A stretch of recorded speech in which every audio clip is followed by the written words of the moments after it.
Welcome to the recap of the Yoga Sutra from number 1.11 to 1.20.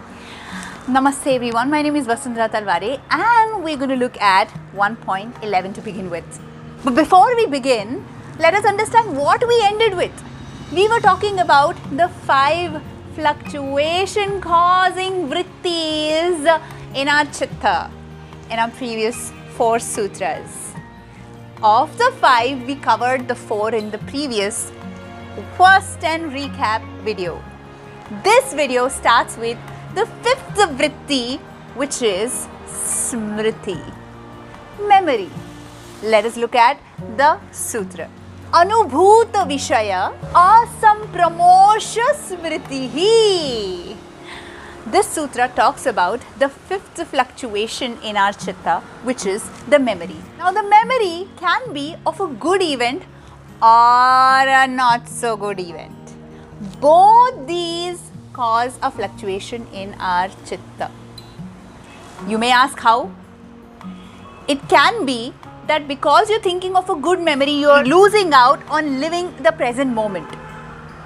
And because you're thinking of a not so good memory from the past, you're again creating something that you don't want to create. You're creating the same energy space, you're creating the same negativity around you, you're de-energizing yourselves, you're creating a space where you're going to feel lonely, dejected, disappointed, disheartened, sad, lonely, and the trajectory goes down. The feeling starts going down and it just keeps going down. In both these cases, we are not living in the present moment. And Maharishi Patanjali says that memory of either kind is not good for our yoga practice. What he recommends us doing is living in the present moment. Yoga Sutra number 1.12 says, Abhyasa Vairagyabhyam Tannirodha. The 2 ways to go forward in practicing the yoga way of life and moving away from the fluctuations, the 5 fluctuations we saw in the previous videos, is via 2 methods. One is Abhyasa, continuous constant practice, and second is Vairagya, detachment, action with detachment. Sutra 1.13 talks about Tatra Stitau Yatno Abhyasaha. What this says is steadfast, continuous practice, that is Abhyasa, will take you to annihilating the fluctuations of the chitta. Sutra 1.14 talks about how the Abhyasa should be. How should you practice? It says, Sa tu Dirghakala Nairantarya Satkara Asevito Dridabhumihi. What it says is a practice when it is long term, uninterrupted, practiced with devotion and zealously so, in which one is firmly rooted. That is called a practice. In Sutra 1.15, he talks about what is Vairagya. He says, Drushta Anushravika Vishaya Vitrushnasya Vashikara Sangya Vairagyam.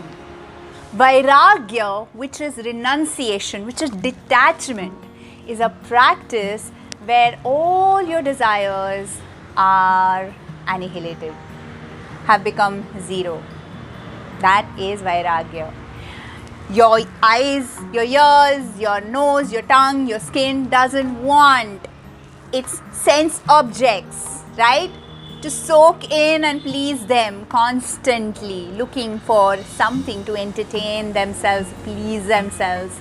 Once these are turned inward and are looking inward and finding that peace within, is when you are said to have renounced, to have detached, living a Vairagya life. So these 2 practices, Abhyasa that is the practice, and the Vairagya, which is denouncement, which is detachment, renunciation. When these two are followed by a yoga sadhak, that sadhak can annihilate the fluctuations in his chitta caused by the 5 vrittis we saw before, and therefore walk with all grace and pleasure on this yoga path. And the desires never cease to come, isn't it? One minute we see, we note something, absorb, and we feel like, oh, I want that.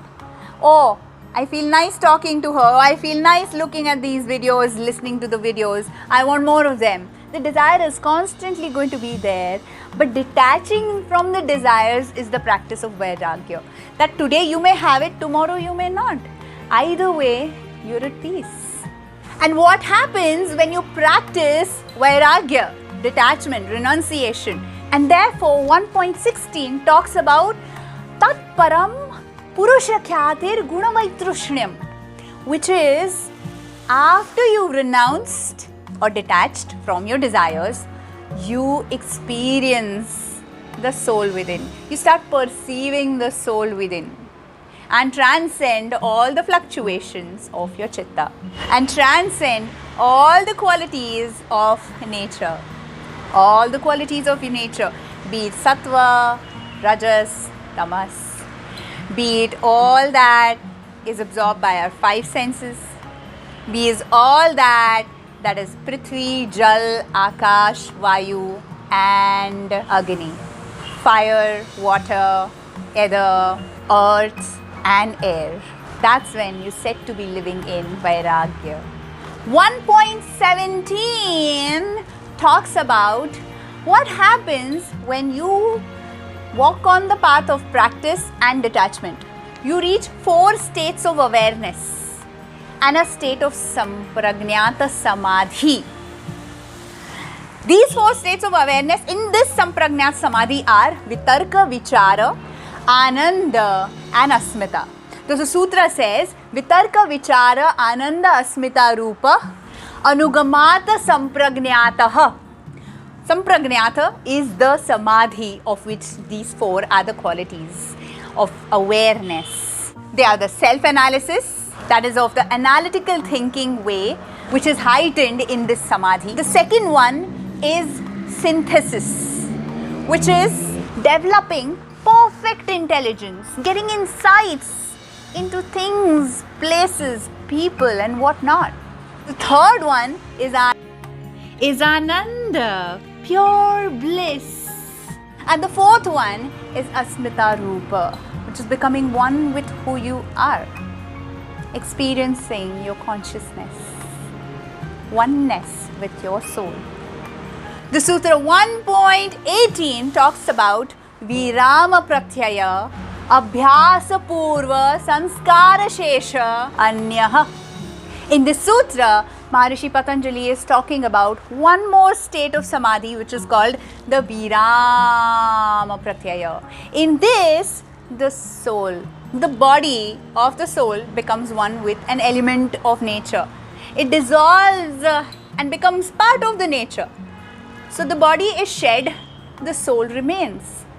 And the moment the soul comes back to life, it resumes to live by what was the case before, which is all the sankharas, all the dreams, desires which are unfulfilled start sprouting, popping up, pop, pop, and taking place once again.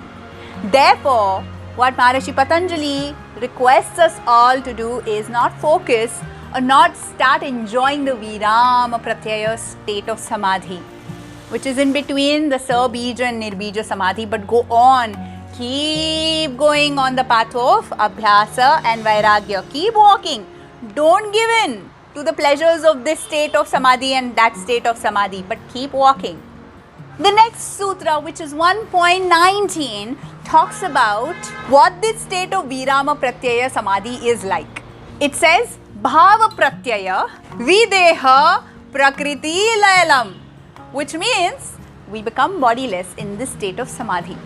And the final sutra, which is 1.20, talks about what are the qualities that we must adhere to and have a part of our life in order to walk on this path of yoga. The sutra says, Shraddha Virya Smriti Samadhi Prajna Purvaka Itaresham.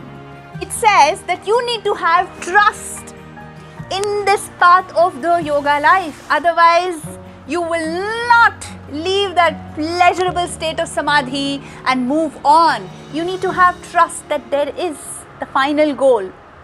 Second, you need to have virya, which is vigor, that passion to go forward, keep walking, no matter how many problems, pains, and so many things that you need to give up and let go of to keep walking on this path. That needs vigor and passion. Smriti, which is the memory. You need the memory, not of the past that we saw in the first sutra of this video, the 1.11 sutra. Not that memory, but you need to have the memory of what your goal post is. Where are you heading? Where do you intend to end? You need to be clear on that to keep forward marching on this path of the yoga life. And the fourth being prajna. Pragya, as it is also called, which is the real knowledge. The real knowledge of where you're headed. What is real? What is not real? And therefore, we come to an end of this series of 10 sutras which I bring together, club together for you, for your quick understanding of what we've done in the past 10 Mondays. Looking forward to serving you in my next Monday video. We will look at the sutra number 1.21. If you've liked what I have shared here, with all my heart, please share it with your loved ones. Leave a comment below and let me know how you're liking it. Are you liking it? What else would you like to listen from me? Please like, share and subscribe to my channel if you haven't already by clicking on the subscribe button right there and hit the bell icon so that you know whenever I post the next time on YouTube. And you stay tuned, stay happy, stay blessed. Sending you loads of love from my side. Mwah. Thank you.